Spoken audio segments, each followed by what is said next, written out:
नमस्कार. आज आपण या शरण्यापासून एक छानशी चमचमीत रेसिपी बनवणार आहोत. अगदी पौष्टिक अशी ही रानभाजी आहे.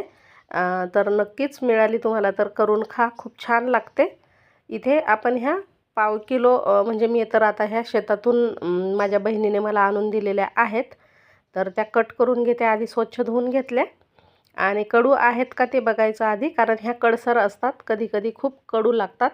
ज्या कडू लागतात त्या अजिबात घ्यायच्या नाही आहे. त्याला काय करायचं, मीठ लावून वाळवून ठेवायच्या, म्हणजे तेल टाकून आपण छान त्या परतून खाऊ शकतो. आता ह्या मी चेक करून बघितल्या, अगदी छान अशा गोडसर शरण्या आहेत. त्या आपण या मिठाच्या पाण्यामध्ये एक 2-3 मिनटं शिजवून घेणार आहोत, मऊ होईपर्यंत. तर इथे मी तोपर्यंत लसूणसुद्धा बारीक असा कट करून घेते, म्हणजे आपला व्हिडिओ जास्त मोठा होणार नाही आणि पटापट आपलं हे रेसिपी तयार होईल. तर इथे मी थोडीशी तयारी करून घेतली, म्हणजे कोथिंबीर लसूण चिरून घेतला आहे.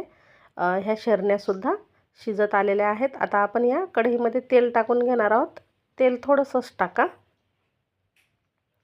तेल गरम होऊ द्यायचं आणि लसूण टाकायचं यामध्ये. आता हा लसूण थोडासा सोनेरी रंगावर येईपर्यंत परतून घ्या, म्हणजे याला छान असा स्वाद येतो. आता लसूण परतलाय. इकडे ह्या शरण्यासुद्धा छान शिजून तयार झाल्या आहेत. या तेलामध्ये आपण जिरं मोहरीसुद्धा टाकून घेणार आहोत, थोडी थोडी बारीक चिरलेला कोथिंबीर, हळद, लाल तिखट आणि ह्या शिजलेल्या ज्या शरण्या आहेत त्या टाकून घ्यायच्या. मस्त अशा मिक्स करून घ्यायच्या फोडणीमध्ये. खमंग फोडणी तयार झाली आहे आणि छान फोडणी बसली आहे बघा. तर हे पाणी नाही टाकायचं. जर तुम्हाला रस्साभाजी बनवायची असेल तर हेच पाणी टाका. आता चवीनुसार मीठ, वरून पुन्हा बारीक चिरलेली कोथिंबीर. झटपट ही भाजी तयार होते, कमी मसाल्यामध्ये, कमी साहित्यामध्ये आणि खायला भन्नाट लागते.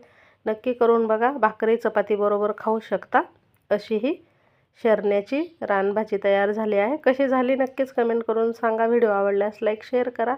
भेटू पुन्हा अशाच छानशा नवीन व्हिडिओसह.